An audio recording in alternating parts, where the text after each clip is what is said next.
बंगाल के नतीजों के बाद यूपी में बड़ा सियासी एक्शन। शाह योगी का मास्टर प्लान तैयार। मिशन 2027 के लिए बीजेपी ने झोंकी पूरी ताकत। विपक्ष पर बड़ा दबाव। ब्राह्मणों की नाराजगी दूर करने के लिए चला बड़ा दांव। दिल्ली से लेकर लखनऊ तक मंथन तेज। योगी सरकार में होगा बड़ा बदलाव। कौन कौन बनेगा मंत्री। बंगाल के चुनावी नतीजों के बाद अब उत्तर प्रदेश की राजनीति में अचानक भूचाल सा आ गया और इसकी सबसे बड़ी वजह है बीजेपी का नया प्लान, जो सीधे मिशन 2027 को ध्यान में रखकर तैयार किया जा रहा है। पार्टी अब कोई जोखिम लेने की मूड में नहीं दिख रही और यही कारण है कि मुख्यमंत्री योगी आदित्यनाथ की कैबिनेट में बड़े बदलाव की तैयारी तेज हो गई। माना जा रहा है कि 8 मई के आसपास मंत्रिमंडल विस्तार हो सकता है, जिसमें कई नए चेहरों की एंट्री और कुछ पुराने समीकरणों की वापसी देखने को मिल सकती है। ये सिर्फ विस्तार नहीं बल्कि एक बड़ा सियासी संदेश होगा कि बीजेपी अब हर वर्ग को साधने के लिए पूरी ताकत झोंक चुकी है। दरअसल इस पूरे प्लान के पीछे सबसे बड़ा फोकस जातीय समीकरण को साधने पर है। बीजेपी को साफ समझ आ गया कि यूपी की राजनीति में जीत का रास्ता जातीय संतुलन से होकर ही गुजरता है। यही वजह है कि इस बार दलित, ओबीसी और खास तौर पर ब्राह्मण वोट बैंक को लेकर पार्टी बेहद गंभीर नजर आ रही है।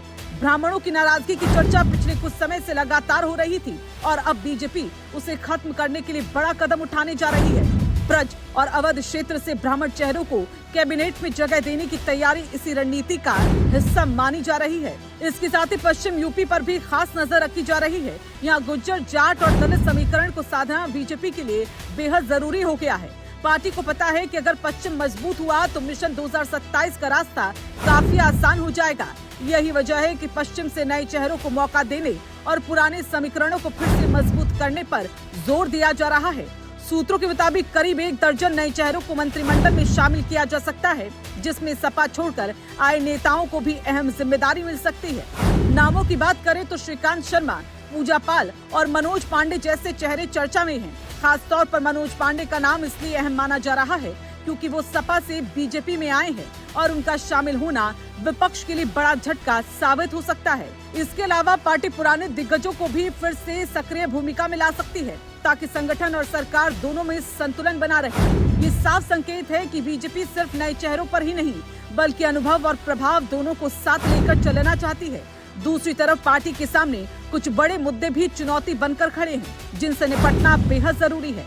यूजीसी बिल और बिजली मीटर जैसे मुद्दों को लेकर जनता में जो नाराजगी दिख रही है, उसे दूर करने के लिए भी ये मंत्रिमंडल विस्तार अहम माना जा रहा है। बीजेपी ये समझ चुकी है कि अगर इन मुद्दों को समय रहते नहीं संभाला गया तो चुनावी नुकसान हो सकता है। यही वजह है कि दिल्ली में लगातार मंथन हो रहा है और प्रदेश के बड़े नेता लगातार राजधानी का दौरा कर रहे हैं। दिल्ली में चल रहा ये मंथन इसी बात का सबसे बड़ा संकेत है कि बीजेपी अब मिशन 2027 को लेकर पूरी तरह एक्टिव मोड में आ चुकी है। महासचिव विनोद तावड़े और नितिन नवीन लगातार फीडबैक लेकर रणनीति को अंतिम रूप देने में जुटे हैं। योगी आदित्यनाथ भी पूरी तरह तैयार नजर आ रहे हैं और माना जा रहा है कि इस बार का कैबिनेट विस्तार सिर्फ एक प्रशासनिक फैसला नहीं बल्कि एक बड़ा चुनावी दाव होगा।